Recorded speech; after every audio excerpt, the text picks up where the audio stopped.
اپنی شرمگاہ کی حفاظت، یہ چیز بھی آپ کو کافروں میں نہیں ملے گی. آپ نے دیکھے ہندو بھگوان کی خاطر برائی سے بچ جائیں، نظر کی حفاظت کریں، زنا سے بچ جائیں، شاید کچھ لاکھوں میں کوئی ایک ہو.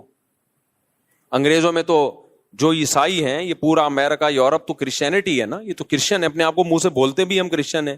کیا انہیں معلوم نہیں ہے کہ حضرت عیسیٰ علیہ السلام نے زنا کو حرام قرار دیا ہے؟ لیکن کیا بچتے ہیں؟ نہیں بھائی. تو اللہ سے ریلیشن کے بغیر آدمی زنا سے بچ نہیں سکتا ہے. وہی بچے گا جس کے دل میں اللہ کا خوف ہو. اللہ کے خوف کے علاوہ کوئی ایسی پاورفل موٹیویشن اب تک ایجاد ہی نہیں ہوئی ہے جو مرد کو زنا سے روک دے. کوئی موٹیویشن ایسی ہے ہی نہیں، کیونکہ زنا بہت زیادہ انسان پہ اس کا غلبہ ہوتا ہے، اس سے بچنا بہت مشکل ہے. کیسے روکے گا کوئی ڈاکٹر؟ آپ کو کیسے روکے گا؟ اس سے صحت خراب ہوگی، اس طرح روکے گا آپ کو. وہ کہے گا اس سے خاندانی نظام تباہ ہو جائے گا، تو اگلا کہے گا میرے کرنے سے کیا نظام تباہ ہوگا؟ تو پوری دنیا جب زنا چھوڑے گی تو نظام بحال ہوگا نا، میرے اکیلے سے کیا ہوتا ہے؟ وہ آپ کو کہیں گے اس سے ایڈز پھیلتا ہے، تو لوگ کہیں گے ٹھیک ہے ہم ایڈز کی جو بچنے کی تدابیر اختیار کر لیں گے. کوئی آپ سے کہے گا کہ جی آپ کا پیسہ اس سے برباد ہو جائے گا، تو آدمی کہے گا ایک دفعہ کر لیتا ہوں، جب برباد ہونے لگے گا تو نہیں کروں گا. ہر چیز کا شیطان جواب آپ کو دے دے گا. اس کے لیے سوائے اللہ سے ریلیشن کے کہ آپ کو کس کا خوف ہو؟ اللہ کا. وہ آگ میں ڈالے گا اگر میں نے زنا کیا، وہ آگ میں ڈالے گا، وہ برباد کر دے گا زندگی میری. زانی کو آخرت میں سزا بعد میں ملتی ہے، دنیا میں سزا پہلے. دنیا کی سزا پتہ ہے کیا زانی کی؟ اس کی فیملی لائف کی ایسی کی تیسی. اس کے دل میں بیوی کی محبت نہیں بلکہ بیوی بوجھ لگتی ہے اس کو. آپ سوچو جس کو اپنی بیوی بوجھ لگنا شروع ہو جائے اس کو گھر میں کیا مزہ آئے گا. شادی شدہ آدمی سفر میں جاتا ہے، گھر میں بھاگنے کی اس کو جلدی ہوتی ہے، اس سے میاں بیوی کا ریلیشن بنتا ہے، پھر اولاد کا ماں باپ سے ریلیشن بنتا ہے. تو اس کے ایک جس کو ہندی میں کہتے ہیں نا پریوار ہوتا ہے، خاندان ہوتا ہے. بعض الفاظ ہندی کے بڑے اچھے ہیں. وہ پریوار کا لفظ نا بڑا ایک اٹریکٹیو سا لفظ لگتا ہے، اس لیے میں بار بار پریوار لے کر آتا ہوں. تو ایک پورا آپ کا کیا ہوتا ہے؟ ایک خاندان آباد ہوتا ہے. عورت کو شوہر پہ اعتماد ہوتا ہے، کیونکہ یہ جو شوہر 2 نمبر ہوتے ہیں یہ بالآخر پکڑے جاتے ہیں. یہ ہو نہیں سکتا کہ پکڑے نہ جائیں، یہ کہیں نہ کہیں پکڑے جاتے ہیں. عورت کو پتہ چل جاتا ہے کہ اس کا ریلیشن ہے، اور پھر عورت کے دل میں شوہر کی 2 ٹکے کی حیثیت نہیں. بعض دفعہ تو یہ ہوتا ہے کہ عورت شوہر کی قدر کرنا چھوڑتی ہے، ٹائم پاس کرتی ہے، اور بعض دفعہ خود بھی وہ بد کردار بن جاتی ہے. وہ کہتی ہے جب تمہارے تعلقات ہو سکتے تو ہمارے کیوں نہیں ہو سکتے؟ تو اب کیا ایسا رشتہ تو گیا تیل لینے، رشتہ کہاں گیا؟ بولو تیل لینے. تو جب رشتہ تیل لینے گیا تو اس کا نقصان کیا ہوگا کہ زانی جو زنا کر کے جو تھوڑی دیر کی خوشی ہوتی ہے وہ تو حاصل ہوتی ہے، لیکن جو ایک کنٹینیوسلی ایک خوشی انسان کو گھر میں بیوی بچوں کی محبت سے، اور پھر وہ بڑھاپے میں دادا دادی نانا نانی، یہ ساری جو ایک مستقل خوشی ہے، یہ ہمیشہ کے لیے اس سے کیا ہو جاتا ہے؟ محروم. بالکل نشے کی مثال ہے کہ چرس پینے کا مزہ 10-15 منٹ کا، مجھے ٹوٹل کیلکولیشن معلوم نہیں کیونکہ میں کوئی چرسی الحمدللہ ہوں نہیں، آئندہ کسی چرسی سے پوچھوں گا. کل میں نے 3 جہاز دیکھے. کل میں نیو کراچی سے آ رہا تھا، بہت عرصے کے بعد مجھے جہاز نظر آیا. 3 جہاز. میں نیو کراچی سے آ رہا تھا تو جھاڑیوں کے اندر 3 بندے بیٹھے ہوئے ہیں. ان کو جہاز کہتے ہیں نا ہم لوگ، یہ ہوا میں ہوتے ہیں.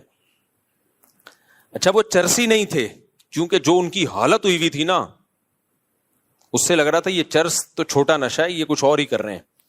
تو میں نے گاڑی تھوڑی سلو کر لی، میں نے کہا جھانک کے دیکھیں یہ کر کیا رہے ہیں. تو اچھا زیادہ قریب ہم نے دیکھا ٹیکا ہے ایک کے ہاتھ میں، انجیکشن.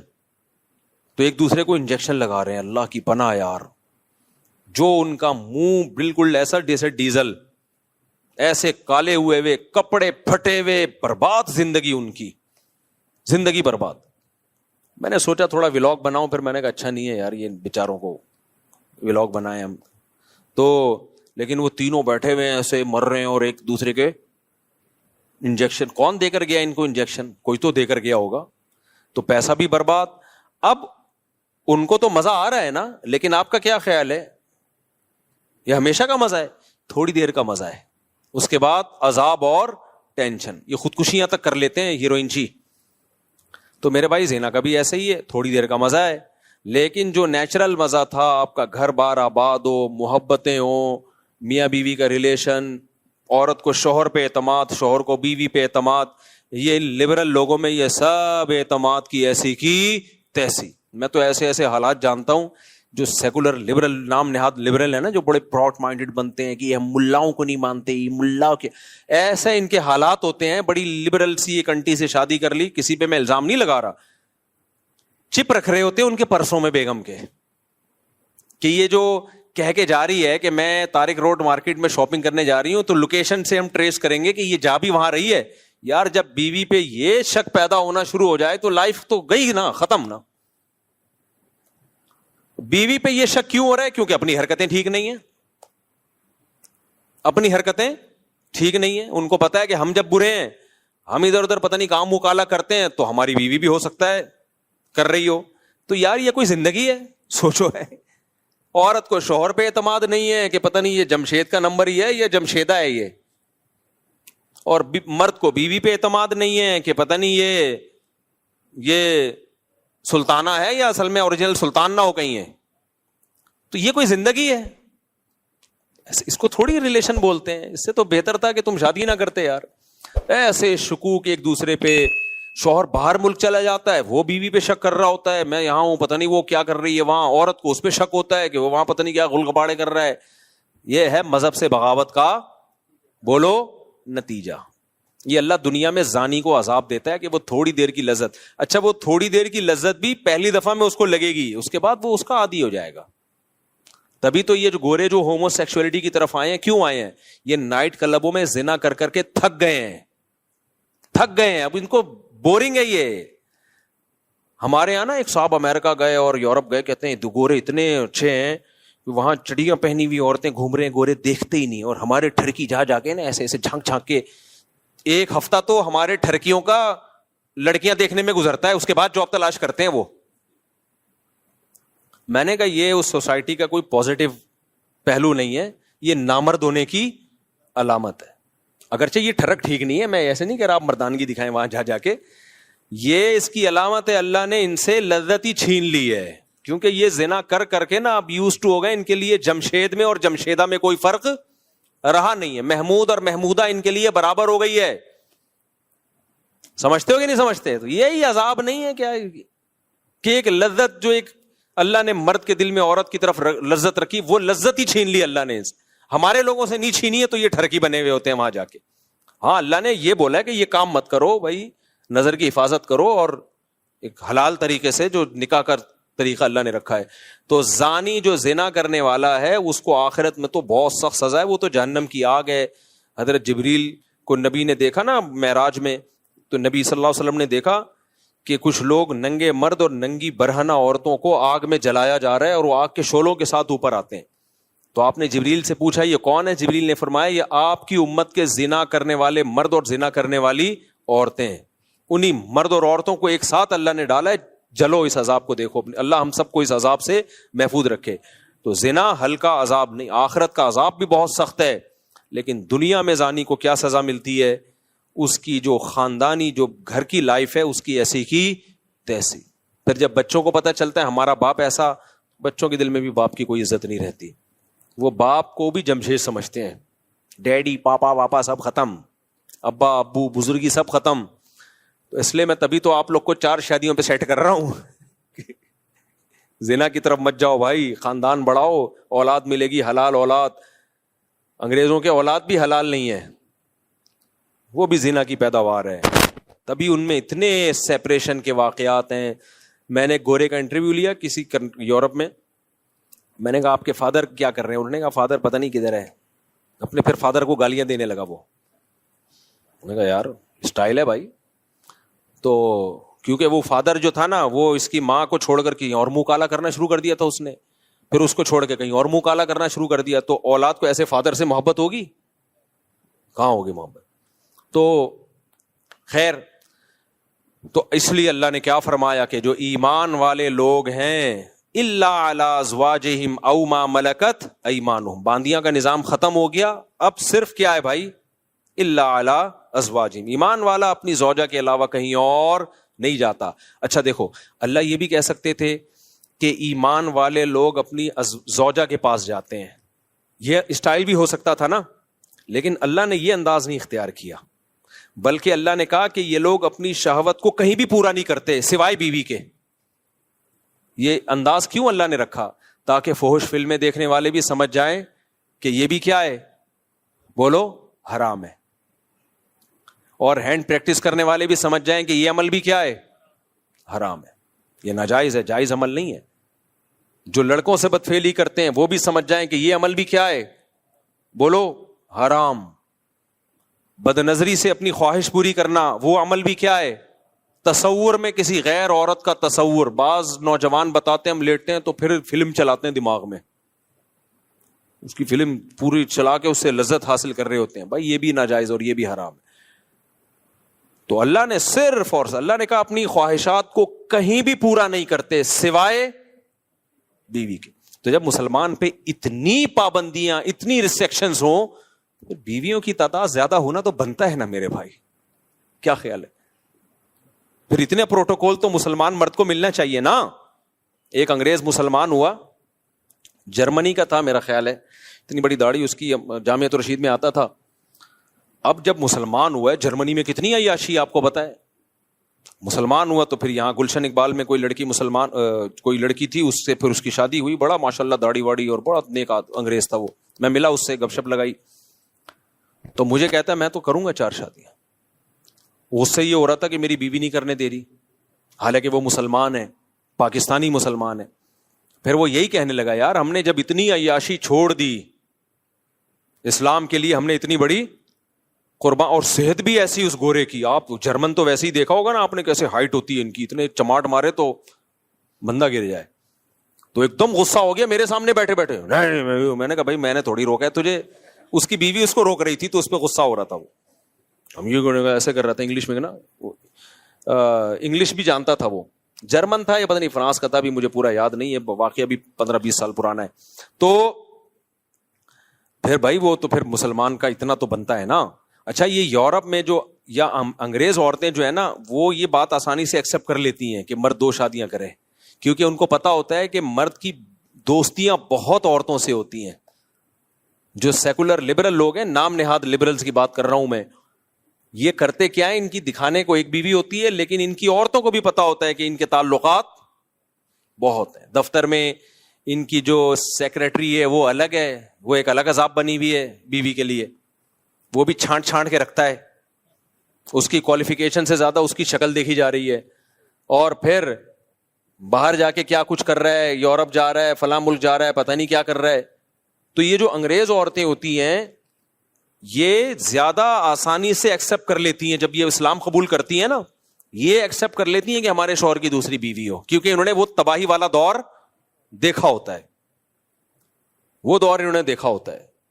تو ہماری عورتوں کو نے کیونکہ دیکھا نہیں ہے نا, وہ ان کو اس لیے اسلام کی قدر نہیں ہے.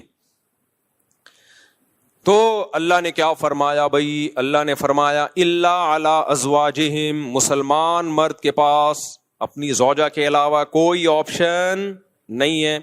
اچھا یہاں پھر ڈاکٹر لوگ ٹانگ اڑاتے ہیں.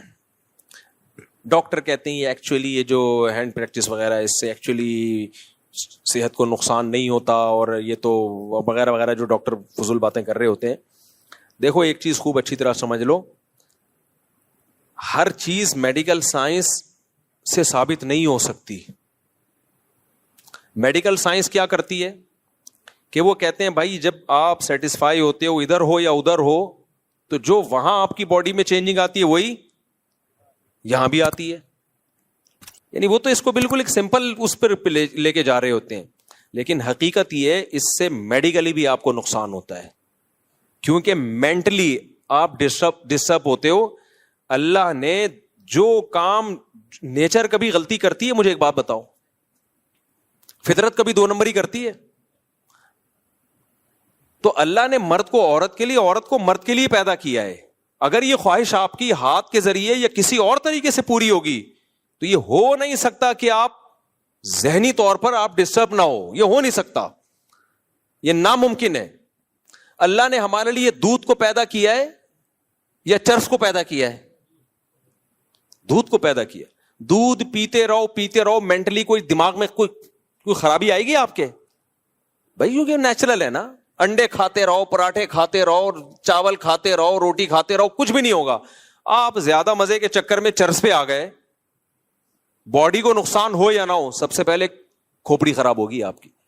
تو یہ جو ہاتھ سے خواہش پوری کرنے کی جن کو عادت پڑتی ہے, یہ مینٹلی ڈسٹرب ہوتے ہیں. اب وہ کیسے ہوتے ہیں ایک الگ ٹاپک ہے, میں زیادہ یہ اس کو ڈیپ میں جا کے نہیں بیان کرتا. ان کی شادی شدہ لائف بہرحال متاثر ہوتی ہے, یہ ہو نہیں سکتا کہ وہ متاثر نہ ہو. اب لوگ کہہ رہے ہوتے ہیں کہ مثالیں دے رہے ہوتے ہیں, فلاں کو اس کی عادت تھی لیکن شادی شدہ لائف میں کوئی متاثر نہیں ہوا. بھائی وہ یہ تو جب ہوگا جب کمپیئر کر کے دیکھو کہ جو یہ کام نہیں کرتے ان کی شادی شدہ لائف اور جو کرتے رہے ان کی لائف, دونوں میں بڑا فرق ہوگا. آپ کمپیئر کیسے کرو گے؟ تو جب انسان مینٹلی کسی اور جگہ اپنے آپ کو سیٹ کر لیتا ہے تو اس کو اس سیٹنگ سے نکلنے میں ٹائم لگتا ہے بہت زیادہ. میرے پاس کتنے نوجوان آئے ہیں جن کو عادت ہو گئی تھی, بہت زیادہ عادت ہو گئی, تو وہ اتنے ڈسٹرب ہوئے, وہ کہہ رہے ہیں ہم اسی کام میں سیٹسفائی زیادہ ہوتے ہیں. تو یہ خود ایک آپ کے یہ اس کی علامت ہے کہ آپ کی جو دماغی صحت ہے وہ بری طرح متاثر ہوئی ہے اس سے. اس لیے وقتی طور پر اگر باڈی کو کوئی نقصان ہو بھی رہا ہو نا, جیسے ڈاکٹر کہتے ہیں کہ آپ اپنی خواہشات پہ جو کنٹرول کر رہے ہو اور اس کو پورا نہیں کر رہے, تو آپ کا جسم بھی متاثر ہوگا, بھوک نہیں لگے گی, تو یہ وقتی نقصان ہے. یہ شادی کے بعد یہ سارے سائیڈ افیکٹ ختم ہو جائیں گے, لیکن اگر غلط طریقے پہ سیٹ ہو گئے نا تو وقتی طور پہ یقیناً کچھ فائدے حاصل ہو سکتے ہیں, لیکن دائمی طور پہ اس کے نقصانات ہوں گے. اور سب سے بڑی بات یہ, یار ایک چیز میں اگر فائدہ ہو بھی صحت کو بالفرض, لیکن جب ہمارے لیے وہ اللہ نے حرام قرار دے دیا تو بس مسلمان کے لیے یہ نقصان کافی ہے, یہ نقصان کافی ہے مسلمان کے لیے. صحابہ نے شراب کے بارے میں نبی سے پوچھا تھا.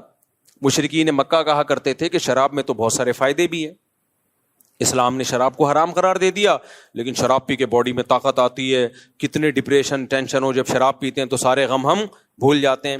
تو اللہ نے کوئی زیادہ لمبا چوڑا جواب نہیں دیا قرآن میں. اللہ نے فرمایا اثمہما اکبر من نفعہما, ان میں جو گناہ ہے وہ ان کے فائدوں سے زیادہ ہے. اور دوسری بات ایک ذہن میں یہ بھی رکھو کہ میڈیکل سائنس کا ٹاپک اخلاقیات نہیں ہے. مثال کے طور پر آپ کسی ڈاکٹر سے پوچھو کہ ڈاکٹر صاحب زنا کرنے میں صحت کو کوئی نقصان ہے, تو ڈاکٹر کہے گا نہیں بھائی, بیوی کے پاس جانا اور زنا کرنا دونوں میں ایک جیسی انرجی یوز ہوتی ہے, تو کوئی نقصان نہیں ہے. یہ ڈاکٹر یہ بات کیوں کرے گا؟ اس لیے کہ اخلاقیات ڈاکٹر کا ٹاپک نہیں ہے. لیکن مذہب آپ کو بتائے گا زنا کرنے میں نقصان کیا ہے, جہنم کی آگ ہے. اگر 4 گواہوں سے ثابت ہو گیا تو 100 کوڑے ہیں, اور اگر شادی شدہ ہونا ثابت ہو گیا تو زمین میں گاڑ کے پتھروں سے مار کے ہلاک کیا جائے گا اس کو. اتنا بڑا جرم ہے یہ. تو ہر چیز ڈاکٹروں سے پوچھنے کی نہیں ہوتی, کیونکہ یہ آج کل نا لوگ ڈاکٹر سے پوچھ رہے ہوتے ہیں, ڈاکٹر صاحب مجھے یہ عادت پڑ گئی ہے. ڈاکٹر کہتے ہیں وہ پتہ نہیں خود کیا کر رہا ہوتا ہے, بہرحال وہ کہتے ہیں کہ کرتے رہو. تو اور لڑکوں کو ڈاکٹروں نے اس میں بگاڑ دیا, خراب کر دیا ہے. تو ہمارے لیے بھائی اللہ کا قانون بہت ہے. ہاں یہ ضرور ہے کہ جن لڑکوں کو اس کی عادت پڑ جائے نا تو یہ عادت جلدی چھوٹتی نہیں ہے. تو جن کو عادت نہیں پڑی ہے وہ اپنے آپ کو اس عذاب سے بچائیں. اور میں گارنٹی سے کہتا ہوں کہ جب ان کی شادی ہوگی, نکاح ہوگا ان کا, وہ زیادہ اچھی لائف گزاریں گے, زیادہ اچھی لائف گزاریں گے. ایک تو وہ شادی کا انتظار کریں گے پاگلوں کی طرح, صحیح ہے نا, انتظار کریں گے وہ. تو وہ اپنے آپ کو بچائیں اس سے, یہ سوچ کے نہ کریں کہ ایک دفعہ کرنے میں کیا ہوتا ہے. جس نے اس برائی کو ایک دفعہ کیا وہ پھر پڑ گیا اس میں ہمیشہ کے لیے. تو بچائیں, جن کو عادت نہیں ہے وہ بچائیں اپنے آپ کو اس برائی سے, اور جن کو عادت پڑ گئی ہے وہ چھوڑنے کی کوشش کریں. اور یہ یقین کر لیں کہ چھوڑنے کی کوشش کریں گے تو انشاءاللہ یہ گناہ چھوٹ جائے گا. چھوٹا نہیں تو کم ہو جائے گا, کم نہیں تو شادی کے بعد چھوٹ جائے گا. لیکن اگر چھوڑنے کی کوشش نہیں کی نا تو پھر نہیں چھوٹتا یہ. تو اور چھوڑنے کی کوشش میں کیا ہے, کسی شیخ سے اصلاحی تعلق قائم کریں. حضرت فیروز میمن صاحب ہیں, شاہین اثر حضرت حکیم اختر صاحب کے خلفاء میں سے ہیں, جامع الرشید میں مولانا قاسم صاحب ہیں. کسی اللہ والے سے اصلاحی تعلق قائم کریں, اپنے خیالات کو پاکیزہ کریں, اور جب بھی گناہ ہو اپنے آپ پر کوئی سزا رکھیں, کوئی روزے کی یا کوئی صدقہ وغیرہ کی سزا رکھیں, تو اس سے آہستہ آہستہ یہ گناہ بولو چھوٹ جاتا ہے. اور پھر بھی نہیں چھوٹ رہا تو مایوس نہ ہو, کوشش نہیں چھوڑنی ہے, کیونکہ اس کوشش کا پتہ ہے کیا فائدہ ہوگا. اگر آپ نے کوشش نہیں کی تو خوب سمجھ لو اس گناہ تک نہیں رہو گے, پھر اس سے ایک اسٹیپ آگے بڑھو گے. جو ہینڈ پریکٹس کرتے ہیں زنا کی طرف پھر وہی جاتے ہیں, کیونکہ ان کو اپنی خواہش پہ کنٹرول ہی نہیں ہوتا. اس کا سب سے بڑا عذاب ہی یہی ہے, کیونکہ وہ نا بار بار ان کے جذبات بھڑکتے ہیں. جو ایک دفعہ ہمت کر کے اس برائی کو چھوڑ دیں ان کے جذبات بھڑکتے ہی نہیں ہیں, وہ کنٹرول میں آ جاتے ہیں. یہ ایسا جرم ہے, کرو گے تو کرتے رہنے کی عادت پڑے گی. پھر ایک میرے پاس ایسے نوجوان آتے ہیں ایک دن میں 6-7 دفعہ کر رہے ہوتے ہیں یہ برائی. تو آپ نے اگر چھوڑنے کی کوشش نہیں کی تو پہلی بات یہ گناہ بڑھتا چلا جائے گا. دوسری بات پھر اس گناہ تک رکو گے نہیں, یہ گناہ آپ کو فحش فلموں تک لے کر جائے گا, پھر فحش فلموں سے زنا تک لے کے جائے گا آپ کو. تو چھوڑنے کی کوشش میں کیا ہوگا فائدہ, یا تو چھوٹ جائے گی برائی ہمیشہ کے لیے, یا کم ہو جائے گی, یا کم از کم وہاں اسٹاپ لگ جائے گا, اس سے آگے نہیں جاؤ گے آپ. کیونکہ آپ لڑ رہے ہو شیطان سے تو شیطان بھی دفاعی پوزیشن میں آ جائے گا. نہیں آئی میرا خیال ہے بات. جب آپ شیطان سے لڑو گے نا, ایک ہوتا ہے اقدامی پوزیشن, بڑھ چڑھ کے حملے کرنا, ایک ہوتا ہے دفاعی پوزیشن, حملہ کوئی اور کر رہا ہے آپ صرف دفاع کر رہے ہو. تو اگر آپ نے ہتھیار ڈال دیے اور اس برائی سے بچنے کی کوشش بھی چھوڑ دی تو شیطان اقدامی پوزیشن میں آئے گا, وہ بڑھ چڑھ کے آپ پہ حملے کرے گا. وہ کہے گا ابھی یہ کر رہے ہو, اب اس سے آگے جاؤ, اب اس سے آگے جاؤ, اب اس سے آگے جاؤ, زنا کروا کے چھوڑے گا وہ. لیکن اگر آپ چھوڑنے کی کوشش میں لگ گئے, یا تو آپ شیطان سے جیت جاؤ گے, چھوٹ جائے گی برائی.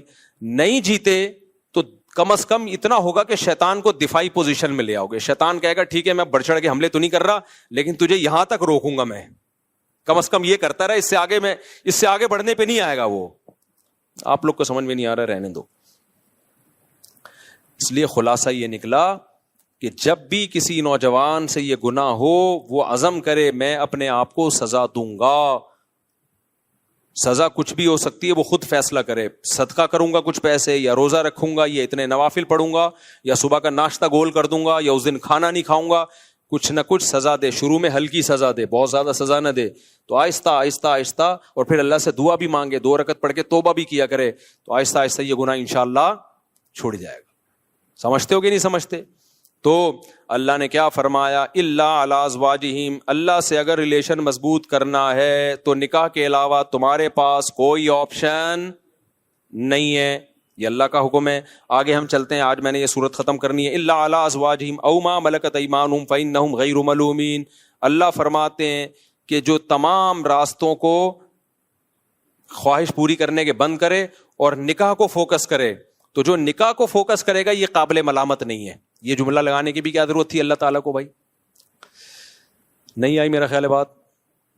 اللہ تعالیٰ نے اگر کسی چیز کو حلال کر دیا تو اللہ کے لیے اتنا کہنا کافی ہے نا کہ یہ حلال ہے تمہارے لیے, کہ بھائی بیوی کے پاس جا سکتے ہو, کافی ہے نا یہ. لیکن اللہ نے آگے کہا کہ اگر زوجہ کے پاس جو جائے گا یا نکاح کرے گا یہ لوگ قابل ملامت نہیں ہے. یہ کہنے کی اللہ کو ضرورت کیا تھی بھائی؟ اب جب بھی کوئی قانون بنایا جاتا ہے تو اتنا کہہ دینا کافی ہوتا ہے یہ اللیگل ہے اور یہ لیگل ہے. آگے یہ کہنے کی کیا ضرورت ہوتی ہے کہ جو یہ لیگل کرے گا وہ ملامت کے قابل نہیں ہے؟ یہ کہنے کی ضرورت پڑتی ہے؟ میں آسان مثال سے سمجھاتا ہوں بات کو. دیکھو, ڈاکٹر سے آپ نے پوچھا کہ ڈاکٹر صاحب کیا کیا کھا سکتا ہوں, کیا کیا نہیں کھا سکتا, تو ڈاکٹر کہے گا کہ بھائی آپ کا چونکہ گلا خراب ہے آپ اچار نہیں کھا سکتے, آپ کولڈ ڈرنک نہیں پی سکتے, آپ یہ نہیں پی سکتے. ڈاکٹر صاحب کیا میں گنے کا رس پی سکتا ہوں؟ ہاں پی سکتا ہوں. ہاں آپ پی سکتے ہو. ڈاکٹر یہ کہے گا نا, بس اتنا کافی ہے.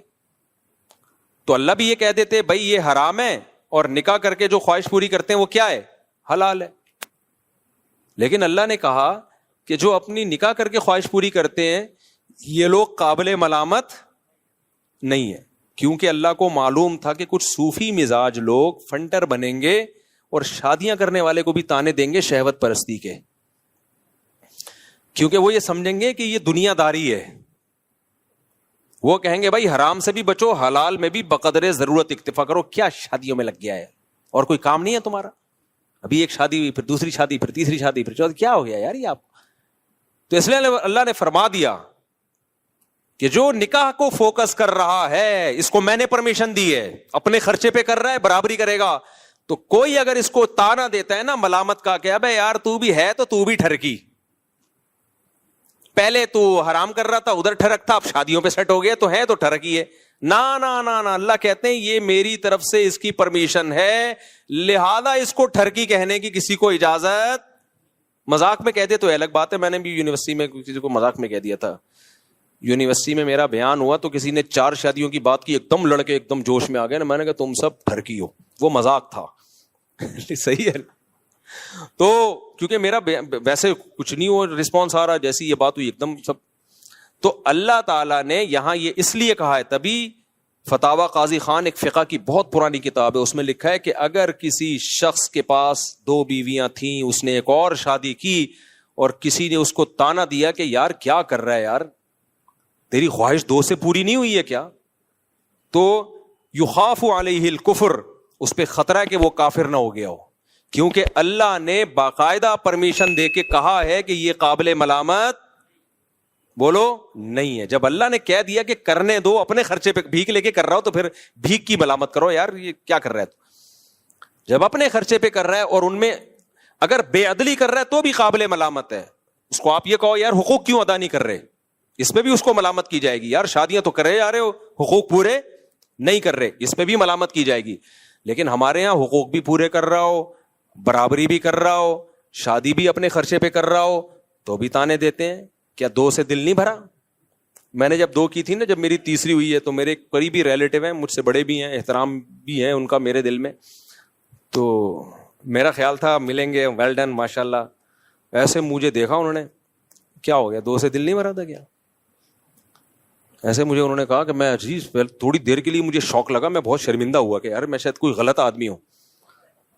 ایسا انہوں نے مجھے طنز کیا نا, کیا پھر کر لی, ایسا طنز کیا مجھے, تھوڑی دیر کے لیے لگا کہ میں کوئی سوسائٹی میں نیک یا شریف آدمی نہیں ہوں. مجھے ایسا محسوس سا ہوا, اتنی مضبوط لہجے میں انہوں نے ڈانٹا مجھے. پھر میں نے سوچا یار اللہ نے کہا ہے فَإِنَّهُمْ غَيْرُ مَلُومِينَ, اللہ کہہ رہے ہیں, اللہ تھپکی دے رہے ہیں, کوئی بات نہیں, کوئی بات نہیں, ٹھیک کیا, ٹھیک کیا, کوئی مسئلہ نہیں ہے. حقوق پورے کر رہے ہو تو کیا کیا ہے, ٹھیک کیا ہے. تو یہ میں نہیں کہہ رہا میرے بھائی, یہ اللہ کہہ رہا ہے کہ اگر کوئی شادی کر رہا ہے اپنے خرچے پہ کر رہا ہے, لڑکی والوں کو دھوکہ بھی نہیں دے رہا, اس میں پہلی والیوں کے ساتھ برابر کا سلوک بھی کر رہا ہے, اور تیسری کو گھر بھی الگ لے کے دے رہا ہے, اسی کے ساتھ ٹھونس نہیں رہا پہلی کے ساتھ, کیونکہ یہ سب چیزیں لوگ خیال نہیں کر رہے ہوتے, ادھر ہی ٹھونس دیتے ہیں. راتوں گزارنے میں بھی برابری کر رہا ہے اور حقوق بھی پورے کر رہا ہے. تو اللہ کہہ رہے ہیں کوئی بات نہیں, تمہیں تیسری پہ تانا مل رہا ہے, میری طرف سے تمہیں اجازت ہے چوتھی بھی کر سکتے ہو. تو اللہ نے مجھے خصوصی پرمیشن دی ہے, اس کے بعد پھر میں چوتھی کی طرف آیا. ورنہ جس طرح سے انہوں نے مجھے تانا دیا تھا نا, میں ایک دم شوق ہو گیا تھا, کیونکہ لوگ مبارکباد دے رہے تھے اور وہ آ کے انہوں نے کہا کہ 2 سے دماغ نہیں پھر کر لی.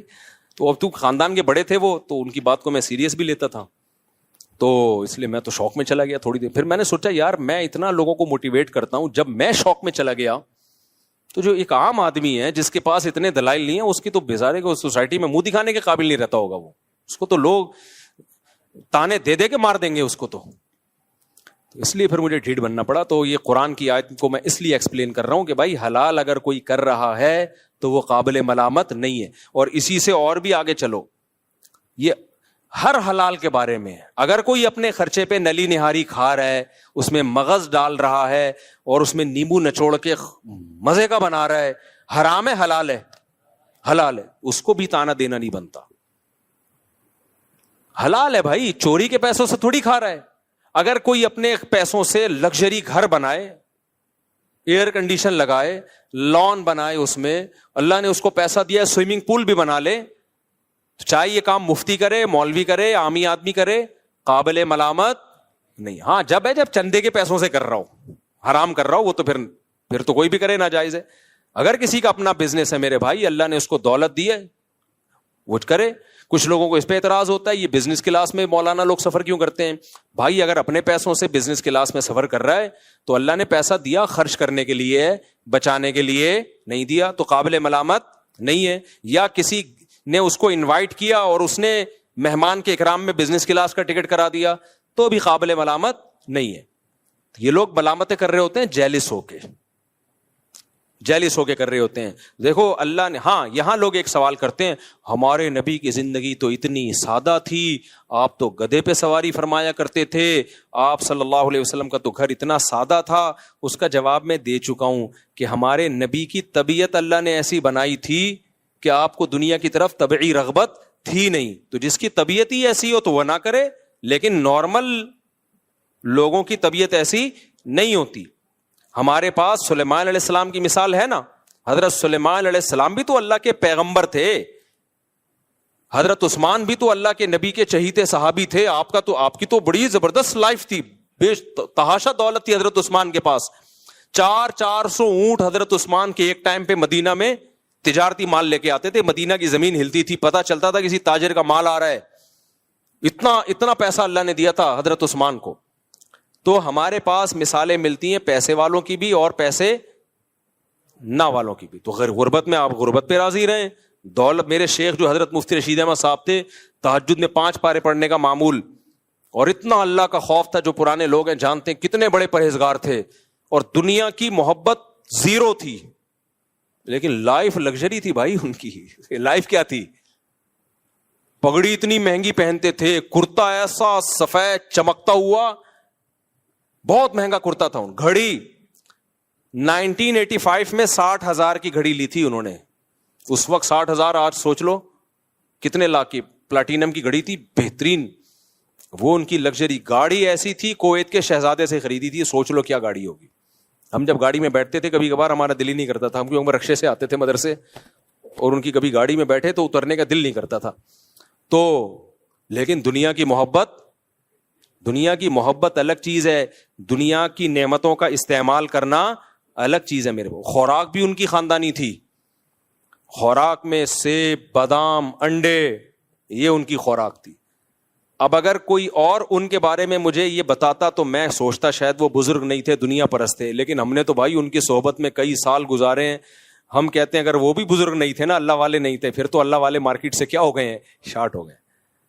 کیونکہ ہمیں پتا تھا کہ یار ان کے دل میں دنیا کی محبت, سخاوت اتنی تھی, اتنی اپنے اوپر بھی لگا رہے ہیں اور غریبوں پہ خرچ بھی کر رہے ہیں. حضرت کے پاس جو پیسہ آتا تھا نا زمینوں سے, ایسے نوٹوں کی گڈیاں میز پہ رکھی ہوتی تھیں. اپنے گھر کا خرچہ نکالا, اس میں یہی انڈے, پراٹھے اور یہ سب چیزیں. پراٹھے نہیں کھاتے تھے, یہ خوراک بھی بڑی انہوں نے خاندانی رکھی ہوئی تھی, گوشت کے اور یہ سب چیزوں کا خرچہ نکالا, باقی سارا فی سبیل اللہ صدقہ. اب دیکھنے والا ان کا صدقہ تو دیکھ نہیں رہا ہوتا تھا. نئے لوگ آتے نا بدگمان ہو جاتے, یار یہ کیسے بزرگ ہیں, اتنی مہنگی گھڑی ہے, اتنے مہنگے جوتے ہیں ان کے, گاڑی ایسی شاہانہ, اور ایک فلور اوپر جانے کے لیے بھی لفٹ لگائی ہوئی ہے. کیونکہ جب ایج زیادہ ہو گئی تھی تو اوپر جانا مشکل ہو گیا تو لفٹ لگوا لی تھی. اور جب کمرے میں جاتے تو بے ہوش ہو جاتے ان کا کمرہ دیکھ کے. ایسا خوبصورت کمرہ, دل ہی نہیں کرتا تھا نکل. ہم جاتے تھے صفائی کے لیے تو ہم کہتے تھے کہاں سے صفائی شروع کرے بھائی. یعنی ہمارے گھروں سے وہ اتنے زیادہ صاف ہوتے تھے, ہمارے گھر صاف ہو کے اتنے اچھے نہیں ہوتے تھے جتنے ان کے میلے ہو کے ہوتے تھے اچھے. تو ایسا ان کے گھر میں صفائی کا ماحول. حضرت کہتے تھے میرا جو مصلی ہے وہ میلا ہونے سے پہلے دھلتا ہے, میرے کپڑے میلے ہونے سے پہلے دھلتے ہیں. ہمارے گھر میں دھلائی گھر کے گندا ہونے سے پہلے, گھر کے بستر کی چادریں میلی ہونے سے پہلے دھلتی ہیں. ہم کہتے تھے بھائی یہ کیا ہے, اس کی لاجک سمجھ میں نہیں آئی. فرماتے تھے اگر میلا ہونے کے بعد دھلیں تو میل تو دیکھ لیا نا گھر میں. آپ لوگ سے بہت دیکھو یہ اوپر کی باتیں, یہ سمجھ میں نہیں آئیں گی, ہمیں بھی نہیں آتی تھی سمجھ میں. حضرت کہتے تھے کپڑے اگر میلے ہو گئے تو میل تو دیکھ لیا نا. صفائی اس کو تھوڑی کہتے ہیں میل نظر آ رہا ہے, صفائی کہتے ہیں میل نظر آنے سے پہلے صاف ہو رہا ہے. تو حضرت کے گھر کی چادریں دھلتی تھیں. ایک ٹائم تھا کہ اتنے وقت کے بعد اب میلی ہونے کا خطرہ شروع ہو گیا ہے, لہذا اتنے ٹائم کے بعد چادریں دھلیں گی. حضرت کا جو مصلی تھا جہاں نماز پڑھتے تھے, ایسے نماز ایسے بالکل جیسے کوئی کھمبا کھڑا ہوا ہو نا, ایسے قد بھی ماشاءاللہ اونچا تھا.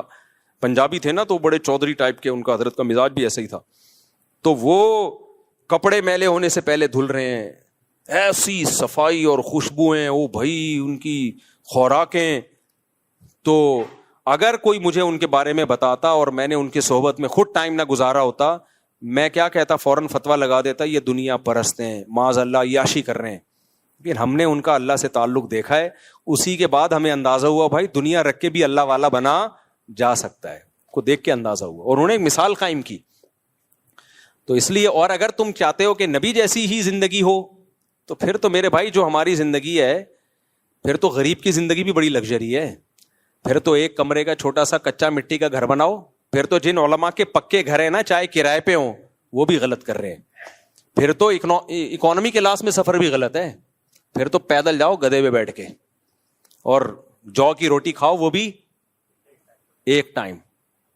اور گھر آپ کا اتنا چھوٹا ہو کہ آپ اگر نماز میں سجدہ کریں تو آپ کی زوجہ کو پاؤں سمیٹنے پڑے, اتنا چھوٹا گھر ہو, اور اس میں ایئر کنڈیشن کیا, پنکھا بھی نہ ہو. ہمارے نبی کے گھر میں پنکھا بھی بولو نہیں تھا, اور ایک ہی پیالہ تھا, اسی میں کھانا, اسی میں پانی, اسی میں دودھ. تو اتنی سادگی آج کون افورڈ کر سکتا ہے؟ تو تم اپنے مولاناؤں کو مشورے وہ دیا کرو جو خود افورڈ کر سکو. ایک واقعہ سنا کے بات کو سمیٹتا ہوں.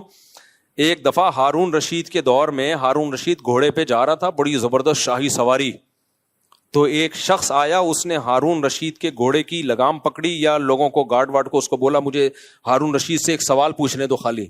گارڈوں نے اجازت دے دی. وہ آیا ہارون رشید سے, کہنے لگا بتا تو زیادہ بہتر ہے یا عمر بن خطاب بہتر تھے؟ ہارون رشید نے کہا یار عمر بن خطاب تو, وہ عمر بن خطاب تھے بھائی, وہ زیادہ بہتر تھے. تو اس شخص نے کہا عمر بن خطاب کے کپڑوں پہ پیوند لگے ہوتے تھے, وہ گدھے کی سواری کرتے تھے, گھر میں روٹی نہیں تھی, کوئی یہ پورا پروٹوکول نہیں تھا, اور تو ان سے 1000 گنا کمتر ہے. اپنی سواری, اپنا لباس دیکھ اور اپنی لگژری لائف دیکھ, تجھے شرم نہیں آتی؟ وہ ہارون رشید نے بڑا خاندانی جواب دیا.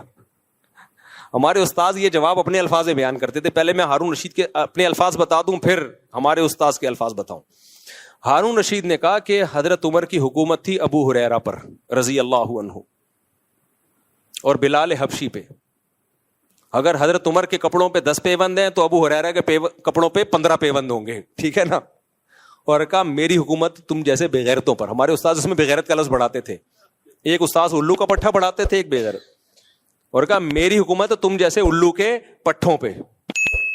تم خود تو اتنے 1000 گز کے گھر بنا کے رہتے ہو بھائی, اور کوئی ایک پیوند کا نہیں, اور بادشاہ کے بارے میں چاہتے ہو پھٹے پرانے کپڑے پہن کے گدھے پہ گھومے ہو.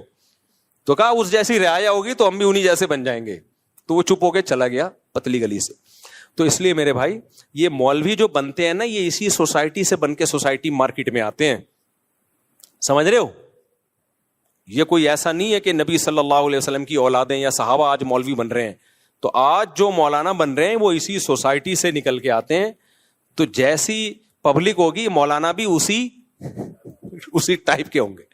تم خود کباب پراٹھے کھاؤ اور جاوید نہاریوں میں انگلیاں ڈبو ڈبو کے کھاؤ, اس میں نیمبو بھی نچوڑو, اور مولوی کو بولو کہ یہ دال کھائے گا, میں تو یہ برداشت نہیں کروں گا بھی کسی قیمت پہ.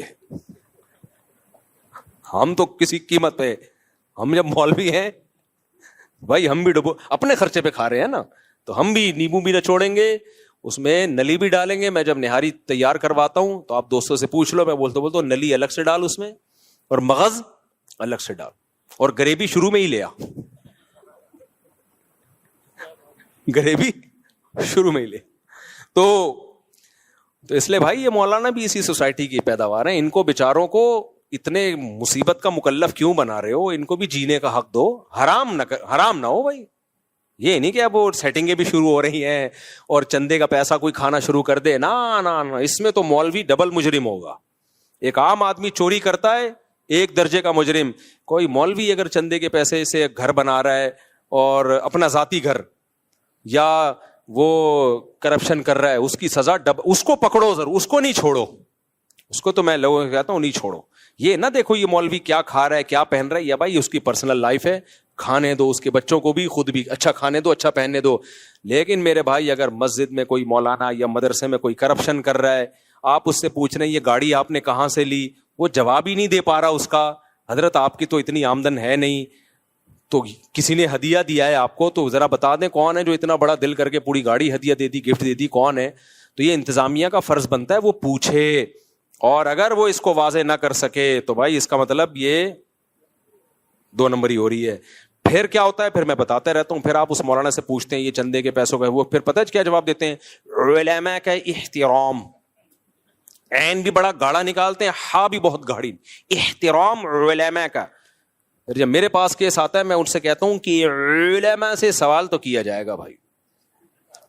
اسلام میں جب نبی نے یہاں تک کہہ دیا کہ میری بیٹی فاطمہ اگر چوری کرتی ان کا ہاتھ کاٹا جاتا, یار سیدہ فاطمہ کے ہم 100 دفعہ مر کے پیدا ہو جائے ان کی خاک کے برابر نہیں ہے. اتنی بڑی بات پیغمبر نے کہہ دی کہ اگر فاطمہ بنت محمد صلی اللہ علیہ وسلم چوری کرتی ان کا بھی ہاتھ کاٹتا. اب کیا رہ گیا بھائی؟ تو پیسوں کے لین دین میں, مالی معاملات میں, کیریکٹر میں بھائی یہ معافی کے قابل نہیں ہے. اس میں عالم ہو, مفتی ہو, کچھ بھی ہو. تبھی ہماری مسجد کا سارا مالیاتی شعبہ میں نے اپنے ہاتھ میں رکھا ہی نہیں ہے, وہ خزانچی کو دیا ہوا ہے, اور وہ بھی یہاں کے پرانے بزرگ ہیں, ان سے حساب لیتا رہتا ہوں میں. لیکن یہ کہ وہ تاکہ کوئی مجھ پہ انگلی نہ اٹھائے. اور جو ابھی ہم نے مفتی طارق مسعود فاؤنڈیشن بنائی ہے نا, اس کا پیسہ بھی ایک آدمی کے ہاتھ میں نہیں رکھا. میں چاہتا سارا آ رہا ہے میرے اکاؤنٹ میں, اپنے پاس رکھتا میں.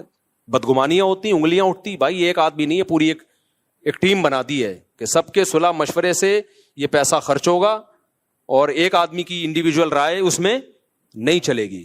تو یہ سب چیزیں مسجد کا امام ہو, مدرسے کا ہو, سب کو کرنا پڑے گا, کیونکہ بعض لوگ بڑے اس میں فراڈی ہوتے ہیں. میں نہیں کہہ رہا امام اور محتمم فراڈی ہوتے ہیں, نا, فراڈی لوگ بھی مدرسے کے محتمم بن جاتے ہیں, بعض دفعہ فراڈی لوگ بھی مسجد کے امام بن جاتے ہیں. تو اس میں پھر علماء اور احترام یہ ہوا نہیں چلے گی. ان سے بولو بھائی سسٹم میں سب آئیں گے, پورا حساب ہوگا, اور ایک آدمی کے پاس یہ اتنی بڑے مالیاتی نظام ہونا نہیں چاہیے. ایک آدمی کے پاس نہیں ہو, یہ آپ کتنے ہی نیک ہیں پھر بھی نہیں ہوگا. کیونکہ نبی صلی اللہ علیہ وسلم نے ہمیں بدگمانی کے مواقع فراہم کرنے سے بھی منع کیا ہے. دیکھو آپ صلی اللہ علیہ وسلم اپنی ایک زوجہ کے ساتھ اندھیرے میں کھڑے ہوئے تھے, ایک صحابی گزرے, آپ نے ان صحابی کو بلا کے کہا یہ میری زوجہ ہے. ان صحابی نے کہا یا رسول اللہ میں تھوڑی آپ پہ شک کروں گا. لیکن نبی نے ان کو شک کا جو شیطان کو جو وسوسے کا موقع تھا وہ بھی کیا کر دیا, دور. تو یار پیغمبر اپنے بارے میں وضاحتی بیان دے رہے ہیں کہ بھائی یہ میری زوجہ ہے, یہ نہ مت سمجھ لینا کوئی نامحرم عورت ہے. تو جب پیغمبر اپنے بارے میں وضاحتی بیان دے رہے ہیں تو مدرسے کا محتمم یا مسجد کا امام اس سے کیوں نہیں پوچھا جائے گا جناب یہ اتنا پیسہ آ رہا ہے, آپ تو کوئی حساب ہی نہیں دیتے. وہ بندے آتے ہیں نوٹوں کی گڈی پکڑائی اور پتلی گلی سے نکل لی ہے, یا آپ کو ذاتی کوئی ہدیہ دے رہا ہو, آپ جانے وہ جانے, یہ کیا ہے؟ تو مسجد کا ہے, یہ مدرسے کا ہے, تو آپ نے ٹیم ہونی چاہیے. اچھا بعض لوگ ٹیم کو بٹھاتے ہیں, وہ ٹیم کا کام بس سائن کرنا ہوتا ہے, اس کو کوئی پوچھنے والا اس سے نہیں ہے, اس کو ایک بس آڈٹ کرنے کے لیے اکاؤنٹنٹ کو وہ بیوقوف بنانے کے لیے بٹھایا ہوا ہوتا ہے. تو یہ اس کی شریعت میں اجازت. ان چیزوں پہ اعتراض کرو, نہاری پہ اعتراض مت کرو. بزنس کلاس میں سفر کر رہا ہے اس پہ اعتراض مت کرو, کوئی گاڑی میں گھوم رہا ہے اس پہ اعتراض مت کرو. یہ اعتراض بنتا نہیں ہے, پھر گدھے پہ لانا پڑے گا اس کو, کیونکہ اس سے پہلے پھر وہ تو سائیکل پہ بھی جائے گا. تو نبی کے دور میں تو بھائی سائیکل بھی نہیں تھی, لوگ گدھے پہ سواری کرتے تھے.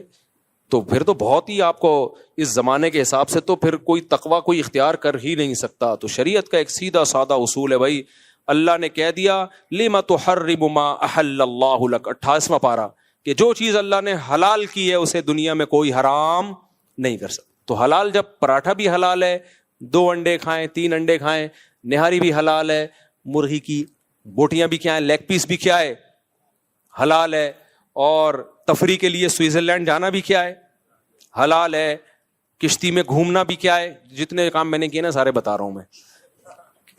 امریکہ میں وہ اوپن سی میں گھومنا بھی کیا ہے حلال ہے, اگر کوئی گھوم رہا ہے. سوئمنگ بھی کیا ہے حلال ہے, ہارس رائڈنگ بھی کیا ہے بھائی حلال ہے. تو ان چیزوں پہ اعتراض کر کے اپنا ٹائم ضائع مت کرو, میری صحت پہ اس سے کوئی فرق نہیں پڑتا. صحیح ہے نا. میں پھر بھی یہ کام جو اللہ نے جتنی مجھے توفیق دی ہے میں کروں گا, چندے کے پیسوں سے نہیں کروں گا, بس یہ آپ کو بتا دوں میں. تو خلاصہ, آج بھی صورت ختم نہیں ہوئی, ٹائم ہمارا پورا ہو گیا. خلاصہ یہی نکلا کہ اللہ سے ریلیشن کے لیے 2 کام کرنے پڑیں گے, ایک نماز کی پابندی اور ایک اپنی خواہشات کو حلال تک محدود رکھنا, بد نظری سے حفاظت, زنا سے حفاظت. یہ دونوں کام کیے بغیر اللہ پھر آپ کے ریلیشن کو ریلیشن مانتا نہیں.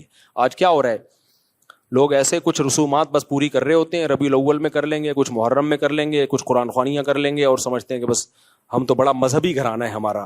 مذہبی گھرانہ اس کو نہیں کہتے, مذہبی گھرانہ 9:15 پہ نماز ہے, بس ٹائم تو ہو گیا, کافی ہو گیا.